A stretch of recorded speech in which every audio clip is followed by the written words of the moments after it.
Hello मेरे प्यारे साथियों, कैसे हैं आप सभी। आई होप आप सभी स्वस्थ होंगे, मस्त होंगे और अपनी तैयारी में व्यस्त होंगे।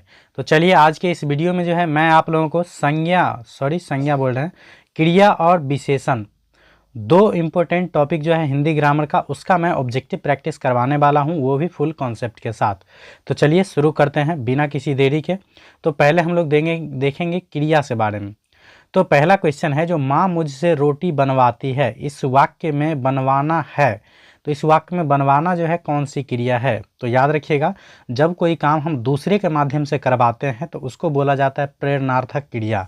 जैसे मैं उससे रोटी बनवाता हूँ, बोलेंगे उससे यह काम करवाता हूँ, उससे मैं ये पढ़वाता हूँ। तो जब ये कोई दूसरा के द्वारा करवाया जाता है तो उसको बोला जाता है प्रेरणार्थक क्रिया। तो एक का जो आंसर हो जाएगा ये ऑप्शन नंबर बी हो जाएगा। वैसे याद रखिएगा, क्रिया जो है दो प्रकार के ही होते हैं, सकर्मक क्रिया और अकर्मक क्रिया। एक्स्ट्रा में याद रखिएगा प्रेरणार्थक और संयुक्त क्रिया आता है। उसके बाद दूसरा जो क्वेश्चन है, जो जिस शब्द से किसी काम का करना या होना समझा जाए उसे क्या कहते हैं। तो जिस शब्द से किसी भी काम को करने या होने का बोध होता है उसे हम लोग बोलते हैं क्रिया। तो ऑप्शन नंबर सी इसका करेक्ट आंसर हो जाएगा। जैसे रोना, पढ़ना, हंसना, गाना, ये सभी क्या है, तो क्रिया का उदाहरण है। उसके बाद नेक्स्ट हमारा है तीसरा क्वेश्चन। बोला जा रहा है शब्द निर्माण की दृष्टि से धातु के कितने भेद होते हैं। तो धातु के जो है मूलतः दो भेद होते हैं। तो ऑप्शन नंबर बी इसका करेक्ट आंसर हो जाएगा। उसके बाद नेक्स्ट है 4 नंबर क्वेश्चन, जो मोहन मुझसे किताब लिखाता है। तो मोहन मुझसे किताब लिखाता है या लिखवाता है, तो ये दोनों बात एक ही हुआ, जो हम दूसरे के द्वारा करवा रहे हैं, तो इसको हम लोग बोलते हैं प्रेरणार्थक क्रिया। तो ऑप्शन नंबर सी इसका करेक्ट आंसर हो जाएगा। उसके बाद नेक्स्ट क्वेश्चन है 5 नंबर, जो जी घबराता है कौन सी क्रिया है। तो ये हो जाएगा आप लोगों को अकर्मक क्रिया। तो ऑप्शन नंबर बी इसका करेक्ट आंसर हो जाएगा। उसके बाद 6 नंबर है, जो क्रिया का मूल क्या है। तो क्रिया का जो मूल है उसको बोला जाता है धातु। तो ऑप्शन नंबर बी इसका करेक्ट आंसर हो जाएगा। जैसे बोलेंगे चलना एक धातु है, तो चलना, चलूँगा, चलेंगे, जितना भी है ये सभी बनेगा। तो इसमें मेन जो धातु होगा, इसमें धातु होगा चल। तो इसमें क्या है, मूल धातु क्या है, चल है। इससे क्रिया बनेगा चलता हूँ, चलेंगे, चलूँगा, चलना, ये सभी क्या हो जाएगा, तो क्रिया। तो याद रखिएगा क्रिया का मूल क्या होता है, तो ये होता है धातु।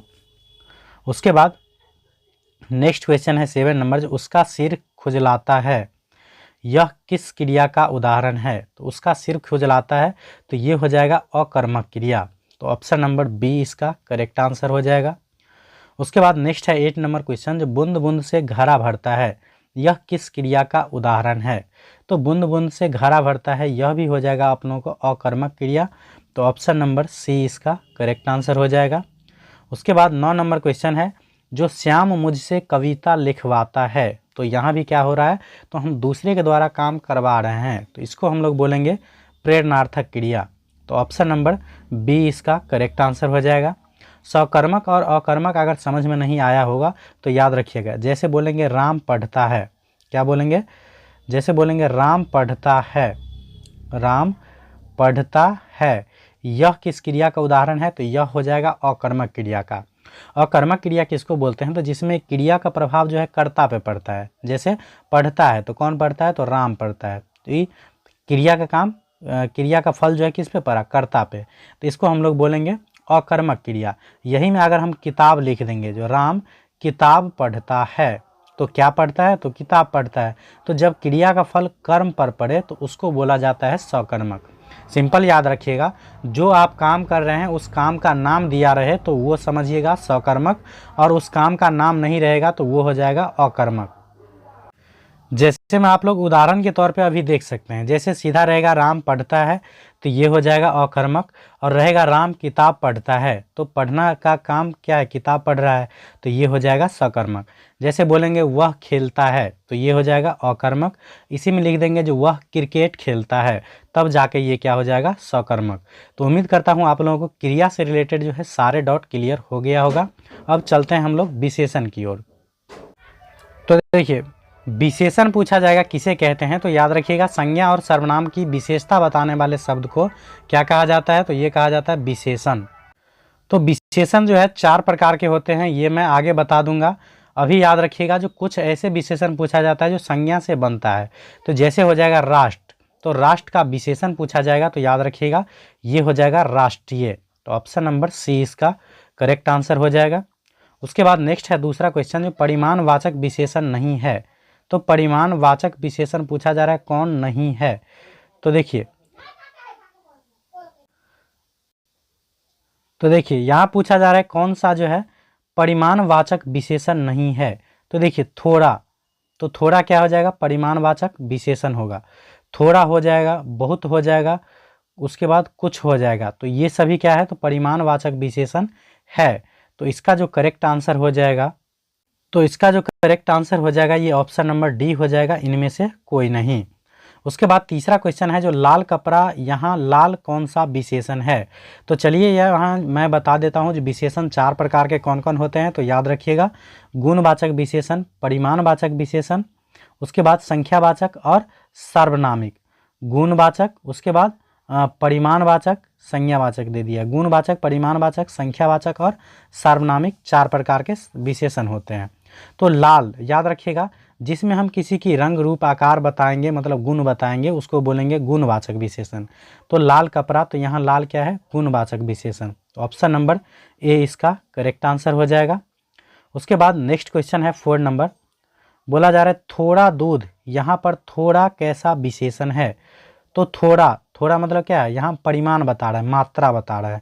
तो जिस सर्वनाम से, मतलब जिस विशेषण से जो है मात्रा का बोध होता है, उसको बोलते हैं परिमाण बोधक विशेषण। तो 4 का आंसर जो हो जाएगा ये बी हो जाएगा। उसके बाद 5 नंबर क्वेश्चन है, जो खानदान शब्द का विशेषण क्या होगा? तो खानदान शब्द का विशेषण हो जाएगा खानदानी। तो ऑप्शन नंबर ए इसका करेक्ट आंसर हो जाएगा। उसके बाद 6 नंबर क्वेश्चन है, जो शिव शब्द का विशेषण क्या है? तो शिव शब्द का विशेषण हो जाएगा, ये हो जाएगा शैव। तो ऑप्शन नंबर सी इसका करेक्ट आंसर हो जाएगा। उसके बाद नेक्स्ट है 7 नंबर, जो दया शब्द का विशेषण है। तो दया शब्द का विशेषण हो जाता है दयालु। तो ऑप्शन नंबर डी इसका करेक्ट आंसर हो जाएगा। उसके बाद नेक्स्ट क्वेश्चन हमारा है 8 नंबर, बोला जा रहा है भूख शब्द का विशेषण कौन है? तो भूख शब्द का विशेषण क्या हो जाएगा? तो ये हो जाएगा भूखा। ऑप्शन नंबर ए इसका करेक्ट आंसर हो जाएगा। उसके बाद 9 नंबर क्वेश्चन है, जो निज शब्द का विशेषण क्या है?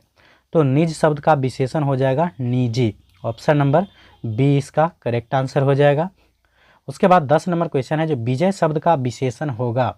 तो विजय शब्द का जो विशेषण हो जाएगा, ये हो जाएगा विजयी। ऑप्शन नंबर बी इसका करेक्ट आंसर हो जाएगा। उसके बाद 11 नंबर क्वेश्चन है, जो संज्ञा या सर्वनाम की विशेषता बताए उसे कहते हैं। तो जो शब्द किसी संज्ञा या सर्वनाम की विशेषता बताता है, उसको हम लोग बोलते हैं विशेषण। ऑप्शन नंबर सी इसका करेक्ट आंसर हो जाएगा।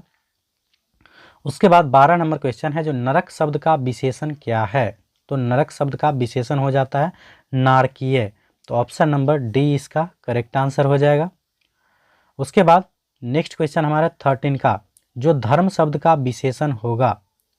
तो धर्म शब्द का जो विशेषण हो जाता है, ये हो जाता है धार्मिक। तो ऑप्शन नंबर बी इसका करेक्ट आंसर हो जाएगा।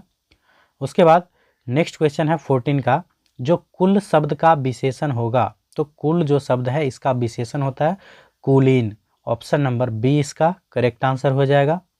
उसके बाद 15 का क्वेश्चन है, जो लोक शब्द का विशेषण क्या होगा?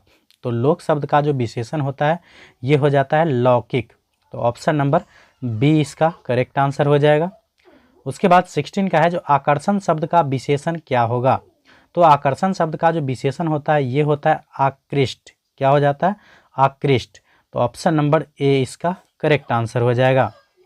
उसके बाद नेक्स्ट क्वेश्चन हमारा है 17 का, बोला जा रहा है चांद से भी प्यारा मुखड़ा कौन सा पदबंध है? तो चांद से भी प्यारा हम तुलना कर रहे हैं, तो यहाँ जो मेरे हिसाब से होना चाहिए, ये विशेषण पदबंध होना चाहिए। ऑप्शन नंबर बी इसका करेक्ट आंसर हो जाएगा। उसके बाद नेक्स्ट है 18 का, जो सप्ताह शब्द का विशेषण है। मतलब सप्ताह शब्द जो है कौन सा विशेषण है?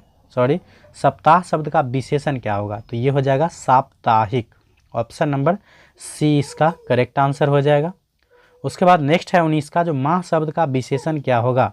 तो ये हो जाएगा माहवाड़ी। ऑप्शन नंबर सी इसका करेक्ट आंसर हो जाएगा। उसके बाद नेक्स्ट क्वेश्चन है 20 का, जो वह लड़का किस विशेषण का उदाहरण है? तो याद रखिएगा, जब संज्ञा से पहले जो सर्वनाम आता है उसको बोला जाता है सार्वनामिक विशेषण। तो लड़का के पहले वह आ गया है सर्वनाम, तो यहाँ संज्ञा के पहले आ गया है सर्वनाम, इसलिए इसको बोलेंगे सार्वनामिक विशेषण। तो ऑप्शन नंबर ए इसका करेक्ट आंसर हो जाएगा। यहाँ पे आप लोगों को बताइएगा, अगर संज्ञा पढ़े होंगे तो बताइएगा लड़का कौन सी संज्ञा है, और सर्वनाम पढ़े होइएगा तो वह बताइएगा कौन सा सर्वनाम है।